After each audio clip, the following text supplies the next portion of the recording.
അപ്പോൾ ഈ ഉദ്യോഗസ്ഥൻ ഇവർ ചെയ്യേണ്ടിയിരുന്ന കുറച്ചുകൂടെ ഇത്തരം കാര്യങ്ങളിലൊക്കെ ഒരു ജാഗ്രത പുലർത്തണമായിരുന്നു. മാധ്യമങ്ങൾ ക്യാമറയൊക്കെ കാണുമ്പോഴത്തേക്ക് എന്തും വിളിച്ചു പറയുക, അത് അമിത ആവേശം, ഒരു ആവേശ കമ്മിറ്റിക്കാരായി മാറരുത്. അപ്പോൾ ആവേശത്തോടെ വിളിച്ചു പറഞ്ഞാൽ അത് പിന്നീട് മനസ്സിലായ ഒരു കാര്യം എന്ന് പറഞ്ഞാൽ CPM-ഉം CPI ഭരണപക്ഷത്തുള്ള പ്രധാനപ്പെട്ട 2 കക്ഷികൾ, ആ കക്ഷികൾ വേടൻ അനുകൂലമായി നിലപാടെടുക്കുന്നു. അപ്പോഴത്തേക്ക് വനം വകുപ്പ് അതിനകത്ത് പെട്ടുപോയി. പിന്നെ അതിനകത്തുനിന്ന് എങ്ങനെ കുരുക്കഴിക്കാം എന്നുള്ളതാണ്.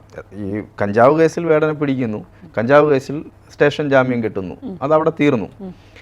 അത് കഴിഞ്ഞിട്ടാണ് വനം വകുപ്പ് ചാടി വീഴുന്നത്. വനം വകുപ്പ് ഇയാൾ പുലിപ്പല്ല് ധരിച്ചിരിക്കുന്നു, ഈ ഇത്തരം മാലകളൊക്കെ ധരിക്കുന്ന വേറെയും സെലിബ്രിറ്റീസൊക്കെ ഉണ്ട്, അവരുടെ പിന്നാലെ പോകുന്നില്ല. അപ്പോൾ വേടൻ്റെ പിന്നാലെ അപ്പോൾ ജനത്തിന് തോന്നിയത് ഇയാളെ വേട്ടയാടുകയാണ്, വേടനെ വേട്ടയാടുന്നു. വേടൻ ഒരു എന്താ പറയുന്ന ദളിത് വിഭാഗത്തിൽപ്പെട്ട ഒരാളായതുകൊണ്ട് വേടനെ വേട്ടയാടുന്നു, അല്ലെങ്കിൽ വേറെ എന്തെങ്കിലും ഒരു കാരണം വെച്ചിട്ട് വേടനെ വേട്ടയാടുന്നു എന്നുള്ളൊരു തോന്നൽ ജനത്തിനിടയിലുണ്ടായി. ഇതുകൊണ്ടുള്ള ഗുണമുണ്ടായത് വേടനാണ്. കാരണം വേടനെ അറിയാത്ത തലമുറയിൽപ്പെട്ട ആളുകളുണ്ട്. അപ്പോൾ ഈ കുട്ടികൾക്കൊക്കെ വേടനെ അറിയാം, ജനറേഷനെല്ലാം അറിയാം. പിന്നെ നമ്മുടെ ഫോണിൽ സ്ഥിരമായി ഫോൺ ഉപയോഗിക്കുന്ന ആളുകൾക്ക് വേടനെ അറിയാം, വേടൻ്റെ പാട്ട് ഇഷ്ടമാണ്. പക്ഷെ അതറിയാത്ത ഒരു വിഭാഗം ആളുകളുണ്ടാവും. അപ്പോൾ അവർക്കും കൂടെ അവർ പിന്നെ സെർച്ച് ചെയ്യാൻ തുടങ്ങി, ആരാണ് വേടൻ, ആരാണ് വേടൻ. വേടൻ ആരാധകർ കൂടി. അതാണ് സംഭവിച്ചത്.